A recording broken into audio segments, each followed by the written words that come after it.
할렐루야.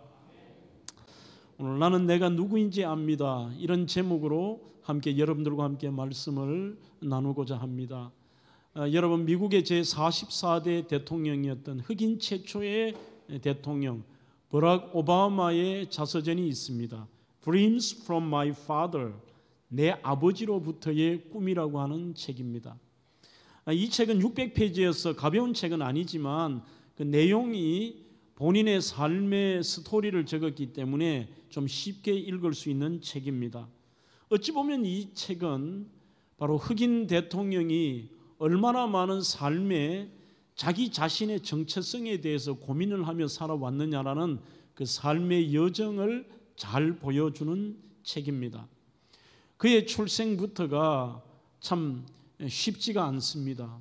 아버지는 케냐의 유학생으로 하와이에 와 있던 학생이었고, 어머니는 백인 여학생으로서 그 케냐 학생의 비전과 그분의 매력을 느끼고 사랑을 나누고 태어난 것이 바로 버락 오바마입니다.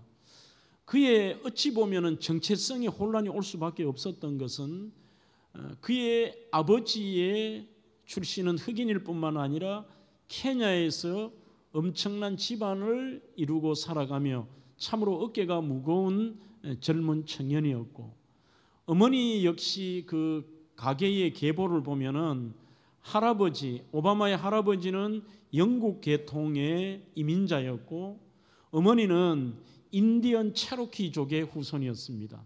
그러니 그의 피 속에는 흑인의 피도 있고, 영국인의 피도 있고, 미국인의 피도 있고, 그리고 심지어 인디언 체로키족의 피도 흐르고 있었습니다. 그가 2살 때 아버지는 아내와 아이를 버리고 고향인 케냐로 돌아갔습니다. 여기서부터 상처인 것이죠. 그리고 어머니는 얼마 있지 않아서 또 학생으로서 인도네시아에서 온 동남아시아 청년과 사랑에 빠져서 결혼을 하고 자기는 할아버지 할머니 손에서 자랐습니다. 그렇게 자라면서 이름도 버락 후세인 오바마, 중간에 후세인이라는 이슬람 이름도 그 바로 두 번째 아버지의 이름에서 따온 부분도 있습니다. 버락 오바마 후세인이죠. 후세인 오바마 2세. 그런 과정 속에 그도 자기 자신이 누구인가라는 정체성의 문제 앞에서 또 아버지에게 버림을 받았다. 나는 누구인가? 고등학교 때는 심한 방황 속에서 심지어 약물까지 손을 댑니다. 하지만 다행히도 조부모님의 그 침례교의 신실한 신앙으로 이 아이에게 끊임없이 기도하고 그의 정체성을 확고하게 세워줍니다. 너의 아버지는 이런 꿈을 가지고 있었던 사람인데 나쁜 사람이 아니다. 그리고 너는 그리스도인이다. 그리고 너에게 분명히 하나님이 비전이 있을 거라는 것을 심어주므로 그가 콜롬비아 대학을 가고 하버드대 로스쿨을 마치고 변호사가 됩니다. 그렇지만 그의 정체성이 여전히 혼란스럽고, 이런 과정 속에서 시카고에서 인권 변호사 생활을 합니다. 아버지의 갑작스런 교통사고로 죽음의 이야기를 듣고 얼마 있지 않아서 그는 자신이 누구인가를 찾기 위하여 케냐를 방문합니다. 그때 케냐를 방문하여서 자신의 그런 사촌들과 수많은 형제들과 가족들을 만나면서 아버지의 꿈과 아버지의 삶이 어떠했느냐를 알 수 있었고, 왜 아버지가 고향으로 돌아갈 수밖에 없었느냐까지를 이해하게 됩니다. 그러므로 그곳에서 진짜 어렵고 고통받는 사람들과 조국 케냐를 위해서 그렇게 꿈을 가졌던 아버지의 꿈이 자신의 꿈이 되고, 이 꿈이 바로 자기가 미래를 향해 달려나갈 수 있는, 나는 버림받은 자가 아니다. 나의 아버지는 그런 꿈을 꾸다가 돌아가셨다. 이 아버지의 꿈을 이루어야 될 사명이 나에게 있다.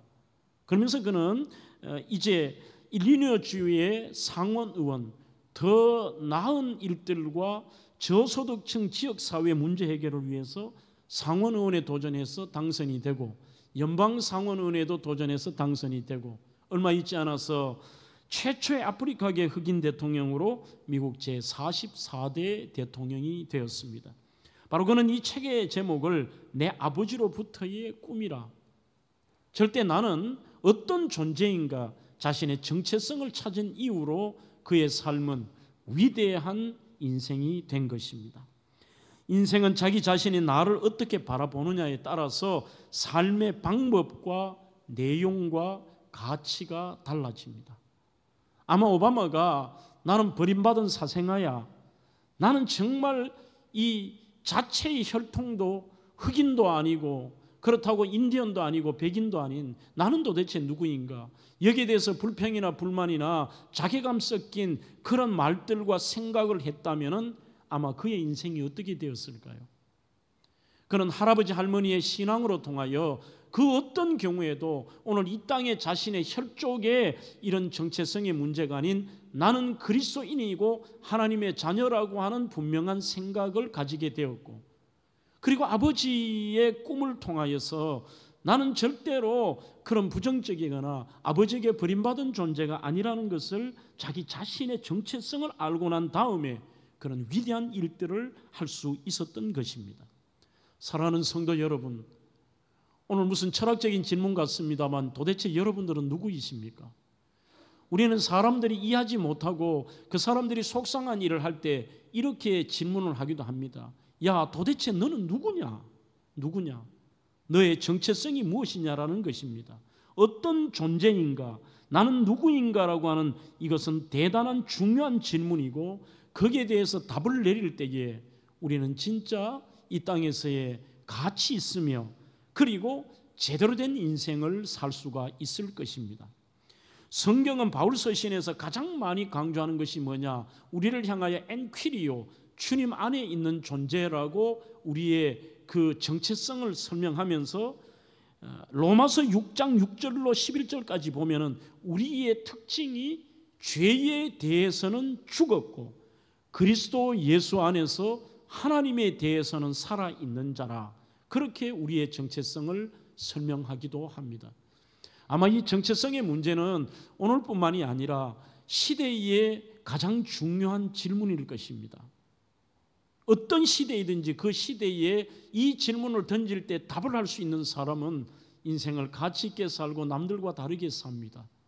어찌 보면 오늘 이 시대의 젊은 청소년들도 청년들도 거기에 대한 확고한 자기 정체성에 답을 내리지 못하기 때문에 함부로 행동하기도 하고 세상에 가치 없는 일들과 스마트폰의 노예가 되기도 하고 정말 엉뚱한 것에 시간을 허비할 때도 참 많습니다. 그리고 자신의 삶이 무언가 잘못됐는지도 깨닫지도 못하는 것입니다. 심지어는 자기 정체성을 잘못 알아서 자기 삶에 대해서 회의적으로 생각하나 심지어는 실패자의 인생처럼 살아가는 분도 종종 발견하게 됩니다. 오늘 본문으로 돌아오면 어찌 보면 요한 1서 1장과 3장은 정체성에 대한 이야기를 저희들에게 확실하게 하고 있습니다. 너는 누구냐? 배경을 좀 설명해 볼까요?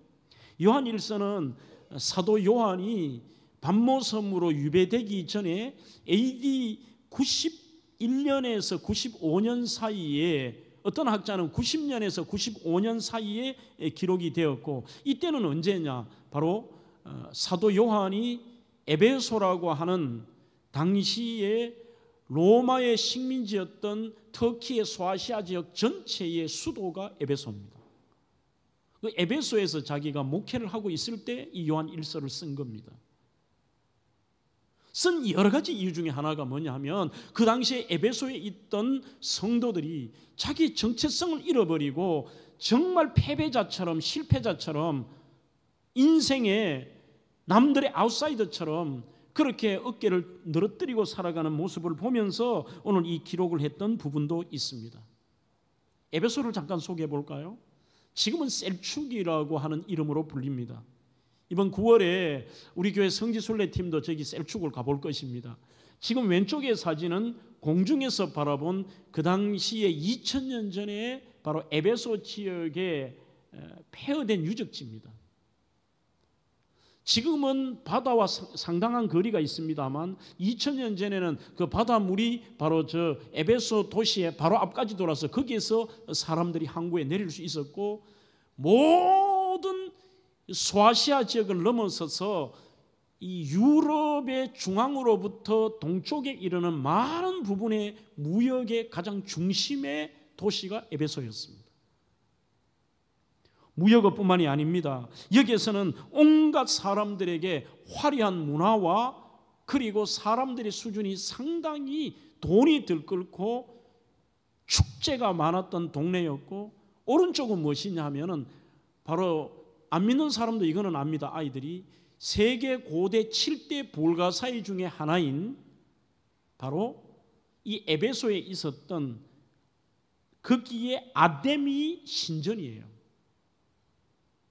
이렇게 여러분들이 복원한 게 아니라 지금은 가보면은 이렇게 들판에다가 저 아데미 신전에 딱 하나 기둥만 하나 남아 있어요. 모든 게 다 사라져 버리고.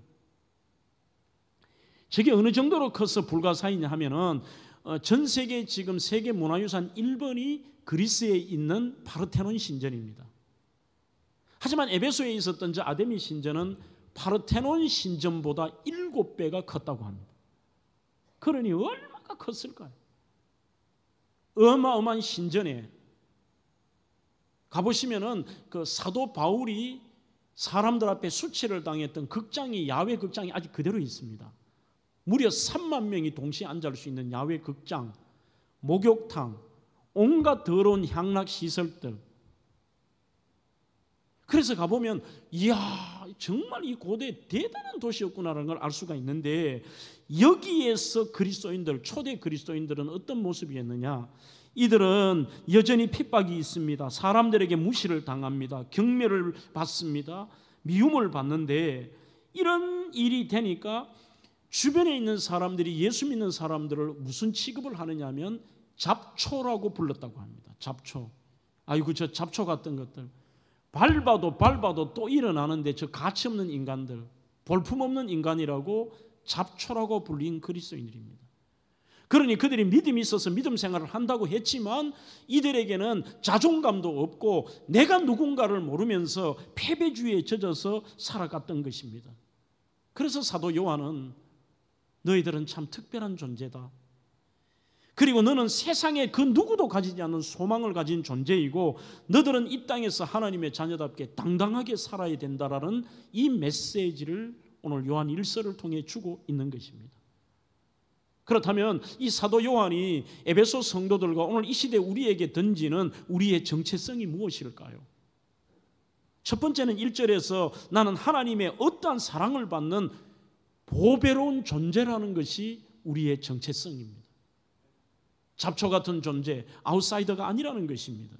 1절에 보라, 아버지께서 어떠한 사랑을 우리에게 주사 하나님의 자녀라 일컬음을 얻게 하셨는고, 성경에서 갑자기 이렇게 전개를 하다가 보라라는 단어가 나오면요 엄청난 감탄사입니다. 이 힘내라고 하는 단어는 이야 너가 봐라 너가 누군 줄 아느냐라고 하는 엄청난 감탄사를 쓰면서 너희들은 하나님 아버지께 어떠한 사랑을 받는 존재야 이렇게 표현합니다. 여기서 중요한 단어는 두 가지입니다. 동사는 하나는 어떠한 사랑이라는 이 단어와 하나는 준다라는 동사입니다. 우리는 어떠하다고 하니까 좀 애매모호하다는 말로 이해하면 안 됩니다. 그저 그런 사랑이라는 말도 아닙니다. 작고 단순하다는 뜻도 아닙니다. 이 어떠하다라는 포타포스라는 단어는 소위 말하는 이게 너무 크고 놀랍고 감격, 놀라운 경탄을 표현할 때 어찌 표현이 안 되잖아요. 왜 우리 이렇게 사람들에게 설명할 때도 이게 이렇고 하는데 막 답답해요. 그런 말로 설명이 안 되는 겁니다. 그럴 때 이렇게 표현합니다. 와 이게 도저히 말로 설명이 안 된다.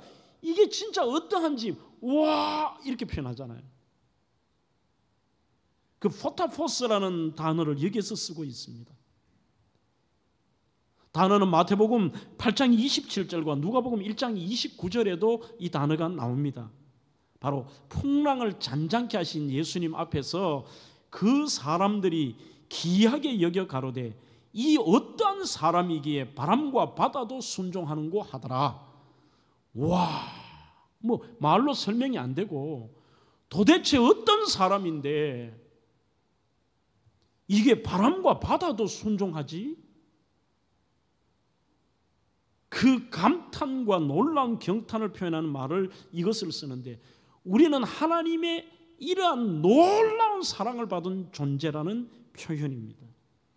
아버지께서 정말 놀랍고도 말로 표현할 수 없는 큰 사랑을 우리에게 주셨다는 것입니다. 그런데 그 주셨다는 이 준다는 데도켄이라는 말도 단순하게 그래 나 너 사랑한다가 아니라 억수같이 쏟아져 내리는 소낙비처럼 막 퍼붓는 것을 이것을 데도켄이라고 하는 거예요. 하나님이 저와 여러분들에게 이 소낙비 같은 그 사랑을 퍼부은 존재가 나다. 그런데 너희들은 그 나의 정체성을 잃어버리고 무슨 잡초처럼 생각하나? 온몸이 흠뻑 젖을 정도로 크신 사랑을 쏟아 부어주셨습니다. 로마서 5장 5절에 우리에게 주신 성령으로 말미암아 하나님의 사랑이 우리의 마음에 떠나옵니다. 부은 바 되미니. 이 부은 바 되미니. 그래서 여러분들이요, 이 땅에서 어떤 일을 당해도 어떤 환경을 맞닥뜨려도 자기 정체성이 분명한 사람은 좌절하지 않습니다. 절망하지 않습니다. 포기하지 않습니다. 그리고 불평하지 않습니다. 그 하나님의 사랑을, 그 사랑이 어떤 사랑이냐? 에베소 2장 3절에 우리는 원래 본질상 진노의 자녀였고 사탄의 자녀고 죽을 수밖에 없는 존재였지만 베드로전서 2장 2절 친히 나무에 달려 그 몸으로 우리 죄를 담당하셨으니 이 담당이라는 아나페로 떠맡고 대신 희생하고 자격 없고 문제 있고 죄로 죽어갈 수 없는 우리를 향하여 그분이 우리의 죄를 떠맡고 대신 희생해서 그 나무 십자가에 달려 죽으셨다. 우리 대신 죽으셨다는 이 감격이 없기 때문에요, 어떠한 사랑이라는 말이 이해가 안 되는 거죠. 그게 진짜 이해가 되면 이게 우리의 정체성이고 삶이 달라집니다. 가치가 달라지고요. 우리가 많이 부르는 찬양 가운데 그 크신 하나님의 사랑이라는 찬양이 있습니다. 이 찬양의 1절, 2절은 아니고 3절 가사는 실은 유대인들의 고백, 오래된 고백입니다. 그들이 포로가 되었을 때도, 심지어는 여러분들이 폴란드 아우슈비츠에 가시면 제2차 세계대전 때 상상할 수 없는 그 포로 수용소에서 많은 사람들이 죽어갔습니다. 이들이, 제가 그곳으로 가서 이렇게 보면서 느꼈던 게 뭐냐면, 참 어떻게 사람이 이렇게 잔인할 수 있지? 그들이 지냈던 교실 같은 곳의 바닥을 보면 이게 사람이 지낼 곳이 아니에요. 한 곳에 가니까 그 죽었던 사람들이 안경만 산더미처럼 쌓아놓은 게 있고, 그들이 처음에 들어올 때 가져왔던 가방이 산더미처럼 있고, 어떤 곳에 가니까 신발이 산더미처럼, 그 많은 사람이 다 죽은 거예요. 그런데 그 벽에 뭐라고 적혀 있느냐면 히브리어로 하늘을 두루마리 삼고 바다를 먹물 삼아도 한없는 하나님의 사랑 다 기록할 수 없네.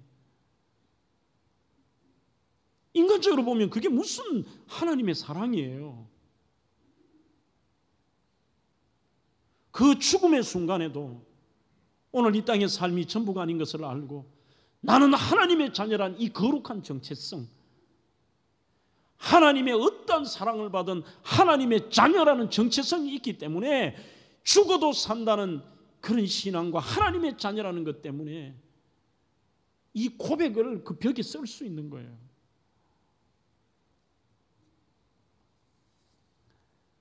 하나님의 은혜는 우리의 이성과 철학과 논리로 이해할 수가 없습니다. 칼 아이들맨이라는 분은 추악한 진실이라고 하는 표현에서 로마서 3장 23절, 이게 정말 추악한 진실인데 사람들은 그 진실을 받아들이기가 힘든다는 겁니다. 이 진실을 받아들일 때에 하나님의 어떠한 사랑을 받아들일 수 있고 우리가 이런 존재라는 것을 깨닫게 되는 것입니다. 바로 이렇게 나옵니다. 모든 사람이 죄를 범하였음에 하나님의 영광에 이르지 못하더니, 즉 모든 사람인 설교자인 저와 오늘 설교를 듣는 여러분들을 포함하고 있습니다. 그러나 많은 그리스도인들 가운데서도 엄밀히 말해 죄를 범했지만 그렇다고 죄를 지은 건 아니라고 생각합니다. 속으로 생각하는 정말 무서운 생각이 있습니다. 나는 그렇게 나쁘지 않다는 거예요. 그래서 카일 아이들먼은 진짜 문제 있는 사람의 특징이 괜찮은 죄인이라고 표현합니다. 아니 어찌 보면 여기 앉아 계신 우리 2부 예배 성도 여러분들도 그런 생각을 가지실지도 몰라요. 내가 뭐 특별하게 엄청난 죄를 지었나? 그래도 나는 살아가는 게 세상 사람보다는 낫잖아. 그래도 나는 정직하고 한두 번 거짓말은 하지만 내가 한두 번 문제는 있지만 그래도 착하고 진실되고 그리고 나는 믿음으로 살려고 노력하잖아. 그러나 뭐 남들이 그러니까 나는 그래도 뭐 죄인이지만 내가 죄를 지은 것도 아니고 자기도 모르게 자기 자신을 괜찮은 죄인으로 설명을 합니다. 카일 아이들먼이 사람들에게 전도해 보면 제일 부딪히는 게 여기래요. 우리는 그 신앙을 받아들이려면 제일 먼저 인간이 왜 죽어야 되느냐, 죄로 인하여 죽는 존재라는 걸 설명해서 모든 사람이 죄를 범하였고 선생님도 이 죄를 범하였으므로 하나님의 영광에 이르지 못하고 죽음에 이르게 되었습니다. 이 설명을 하면 거의 많은 이 미국인들이 그렇게 대답한대요. 목사님, 저는 그렇게 나쁜 사람은 아닙니다. 즉 자기가 생각하기에는 내가 지옥 갈 만큼 그렇게 나쁜 사람은 아니라는 거예요. 많은 사람들이 저를 착한 사람으로 생각하는 걸요, 이렇게 얘기를 한다는 겁니다. 심지어 그리스도인 가운데서도 우리는 다른 사람들과 자신을 비교합니다. 내가 저 사람 안 믿는 사람보다는 내가 무슨 지옥 갈 만한 죄인이냐, 그렇게 설명합니다. 그리고 우리는 나쁜 것과 좋은 것을 저울질하며 그래도 나는 좋은 게 더 많잖아라고 생각하며 내가 죄인이라는 것을 인정하지 않습니다. 우리는 로마서를 보십시오. 하나님이 이렇게 말씀합니다. 물론 살인하는 자, 이런 자는 당연한 것처럼 보입니다만 거기에 보면은 수많은 것이 나옵니다. 부모님께 거역하는 자, 그리고 수군수군하는 자, 그리고 남에 대해서 무정한 자, 전부 이렇게 쓰고 있습니다. 사형에 해당하는 죄로. 그 말은 하나님 보시기에 죄의 양을 말씀하시지 않습니다. 완벽하게 거룩하신 하나님은 죄의 양이 아니라 누구나 하나님의 입장에서는 죽을 수밖에 없는 죄인인 것입니다. 여러분, 질문을 던져보겠습니다. 여러분들이 아는 가장 큰 죄인은 누구이십니까?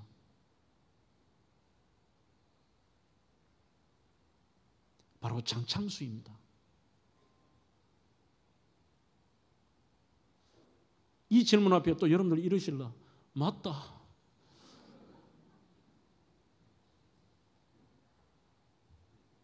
내가 아는 가장 큰 죄인은 나입니다. 우리가 남을 어떻게 합니까? 하나님의 기준을요. 장 라루라고 하는 이 프랑스인은 당신이 아는 가장 큰 죄인이 당신이 아니라면 당신은 당신 자신을 잘 모르는 것입니다. 정확한 표현입니다. 나 죄인 맞아. 그러나 내가 아는 가장 큰 죄인은 내가 아니야. 저 사람이야. 이것은 아닙니다. 미국의 유명한 설교자이자 목회자이면서 부흥가인 폴 워시셔라고 하는 젊은 분이 계십니다. 이분이 한 번은 어느 미국의 집회에서 설교를 하는데 갑자기 설교 도중에 이분이 복음이라는 책도 쓰고 하셨죠.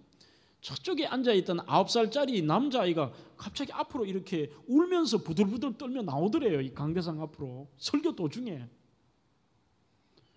그래서 목사님이 잠깐 설교를 중단하고 얘야 너는 왜 이 앞에 나왔느냐 물으니까 이 애가 막 벌벌 떨면서 울면서 앞에 걸어 나와서 목사님, 저 같은 사람도 용서받을 수 있나요? 나같이 악한 사람도 용서받을 수 있나요? 이렇게 묻더래요. 그래서 목사님이 귀엽기도 하고 얘가 참 너무 진지해서 진지하게 물어봐요.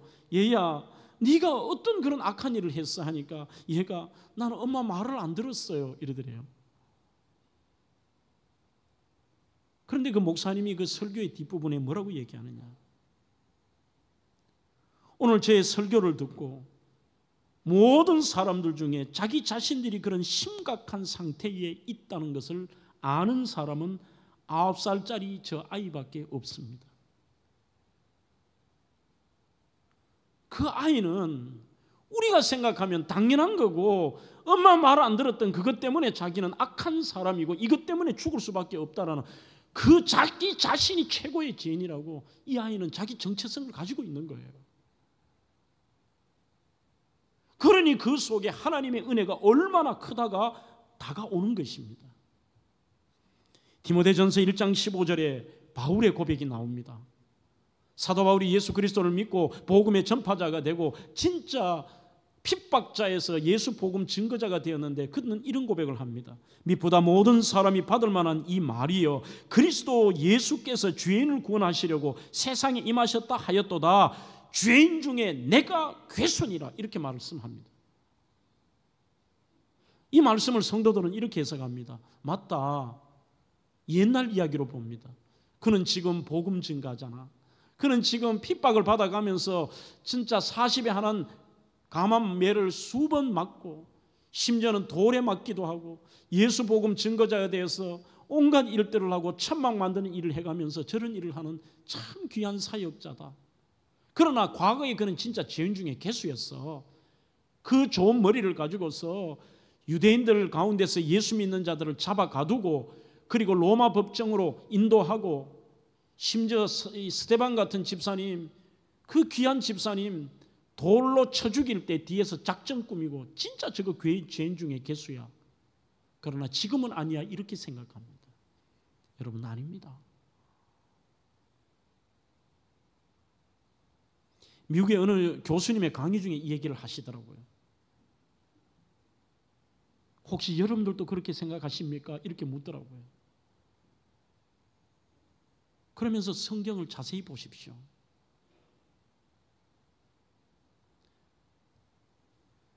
그는 죄인 중에 괴수였습니다. 그렇게 안 쓰고 있습니다. I am the worst. 현재형입니다. 바울은 지금 복음을 증거하고 있는 지금 자체도 자기가 I am the worst예요. 나는 지금 죄인 중에 괴수라는 겁니다. 나는 여전히 주님 앞에 죄인이라는 것입니다.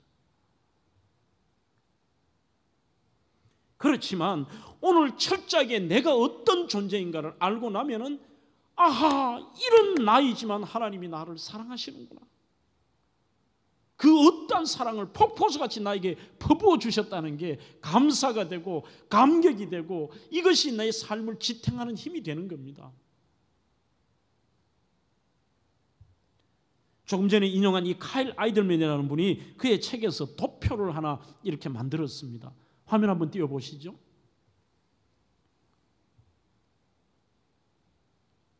이게 무엇이냐 하면, 오늘 여러분들 마음속으로요, 앞에 줄을 꺼놓은 곳에 여러분들이 생각하는 자신의 가장 큰 죄를 저기에 넣어 보십시오.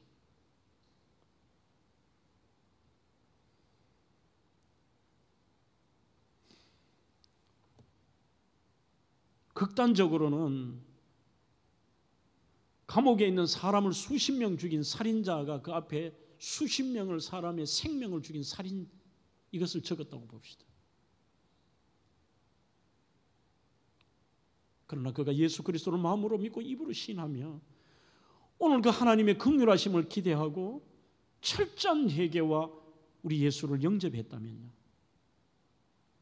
그 앞쪽에 여러분들의 어떤 죄가, 가장 큰 죄가 거기에 적혀 있을지라도 그것보다 하나님의 은혜와 사랑이 더 크다는 거예요.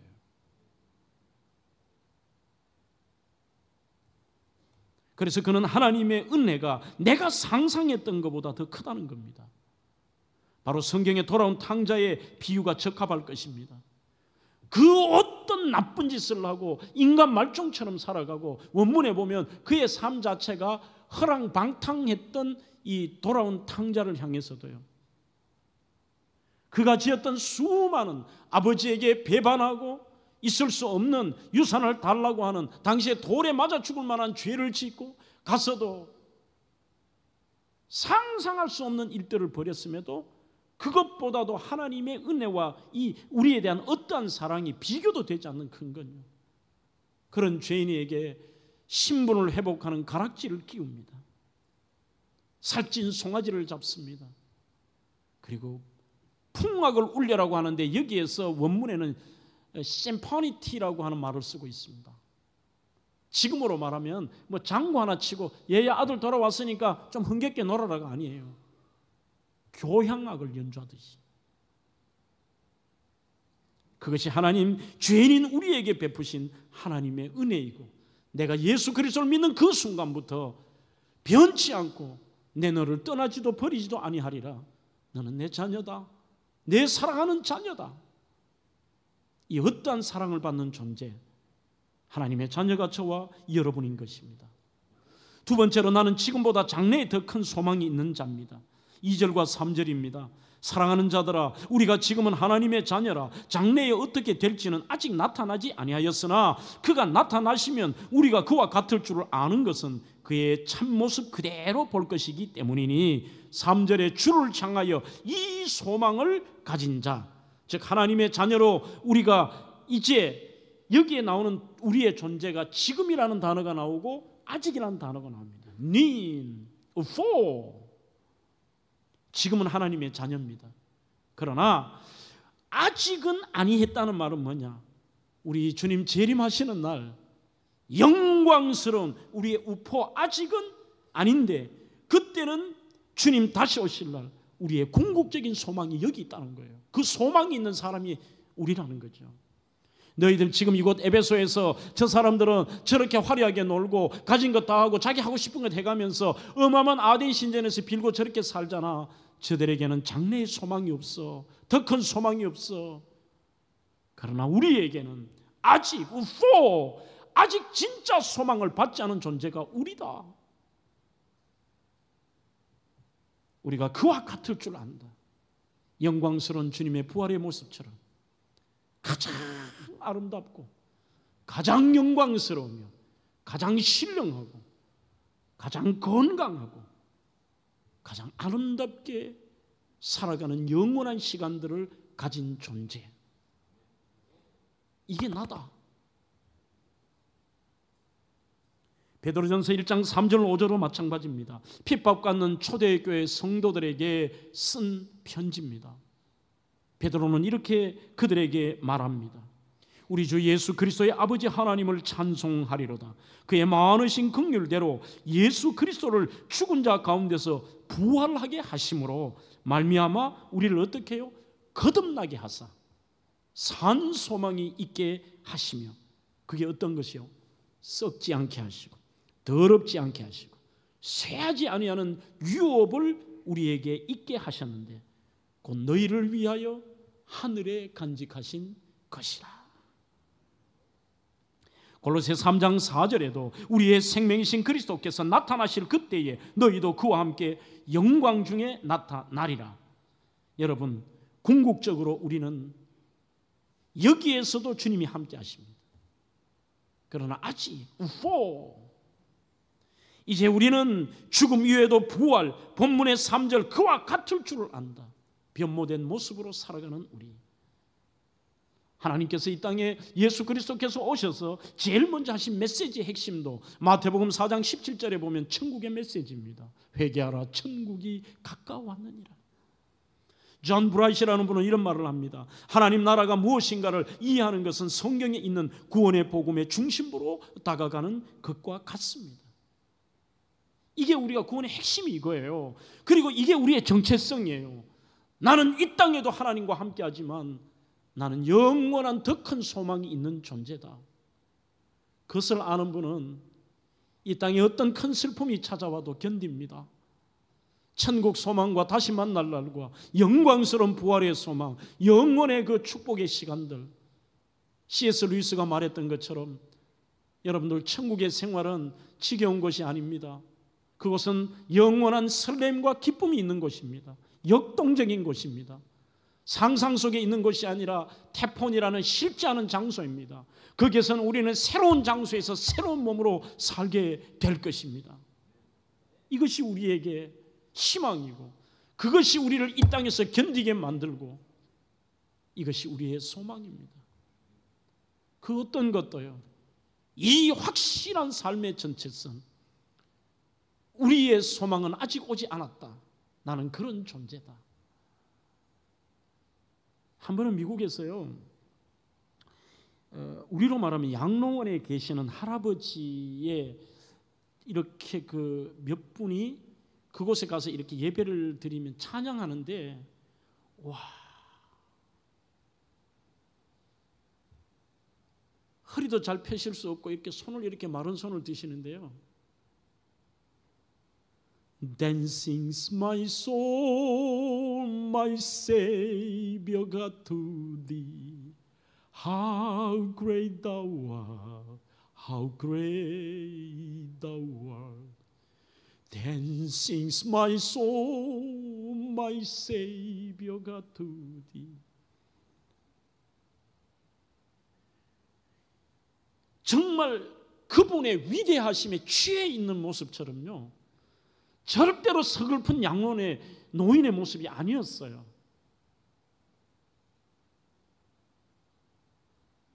내 영혼이 그분의 위대하심, 나에게 이 영원한 산 소망을 주신 그분을 이 찬양하는,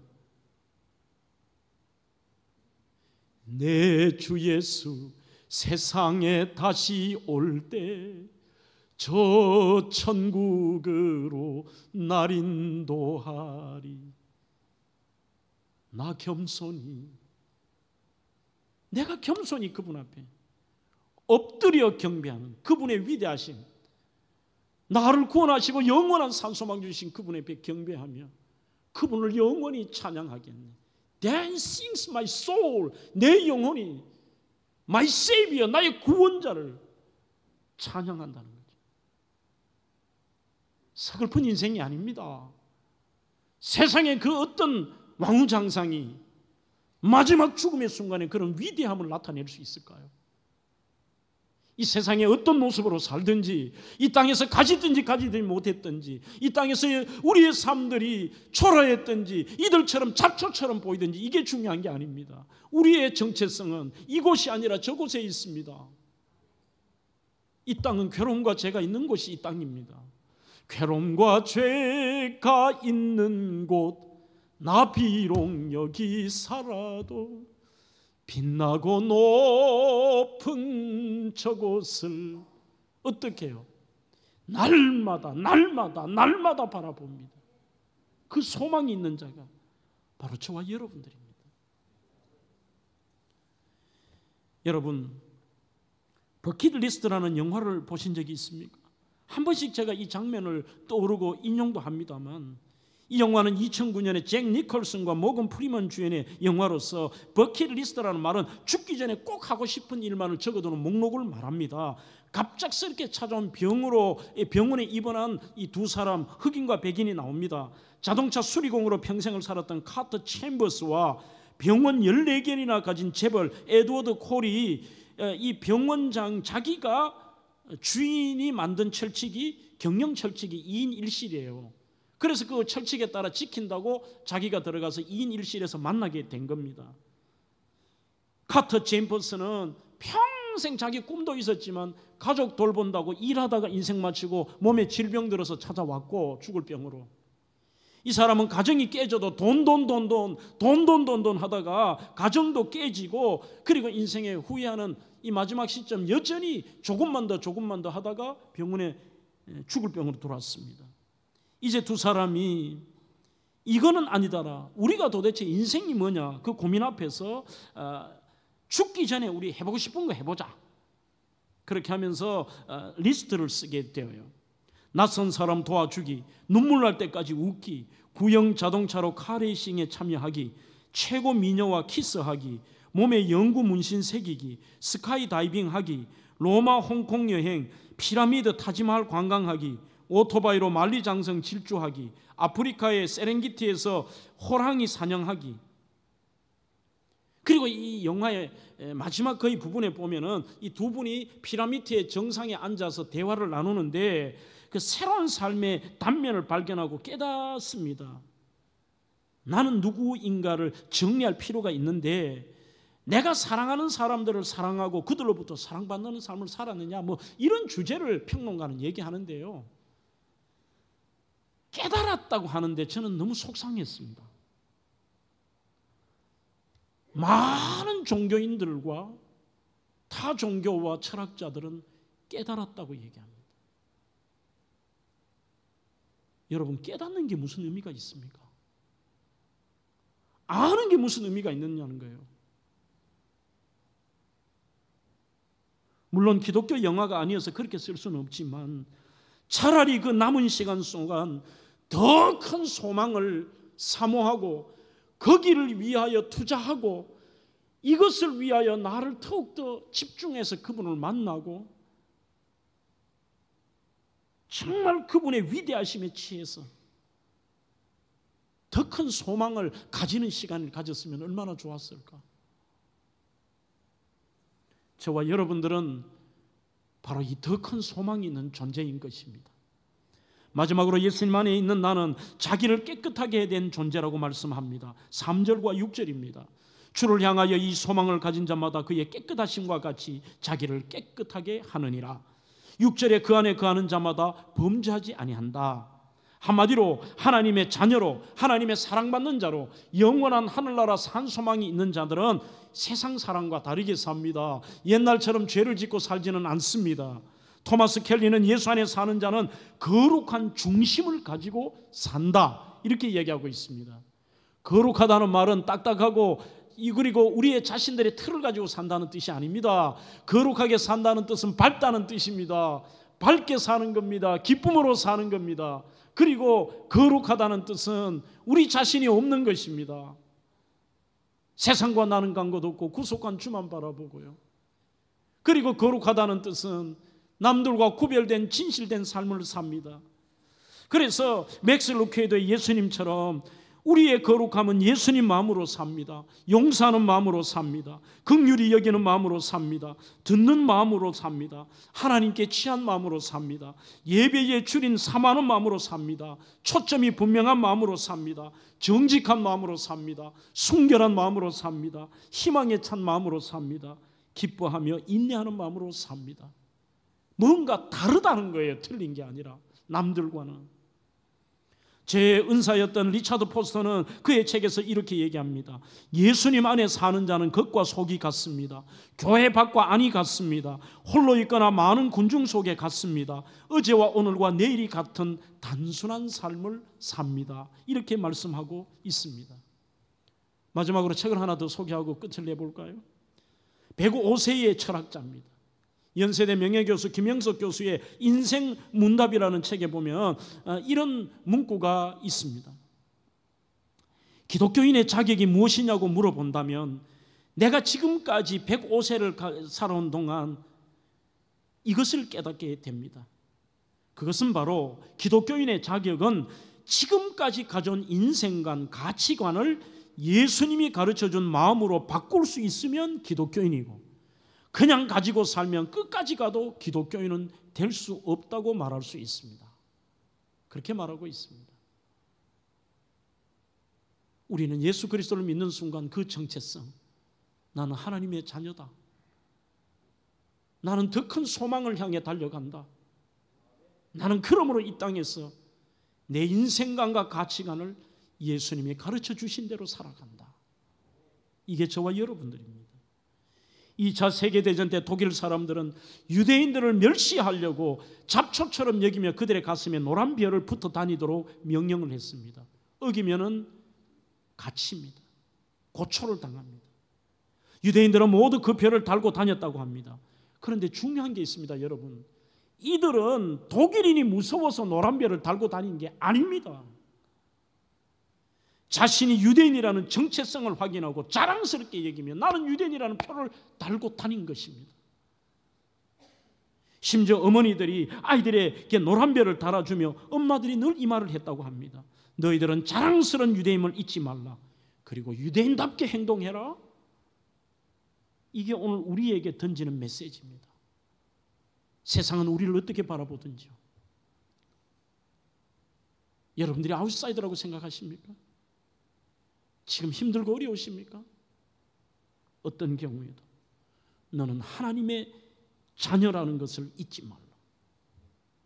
그리고 하나님의 사랑받는 존재임을 잊지 말라. 그리스도인답게 행동해라.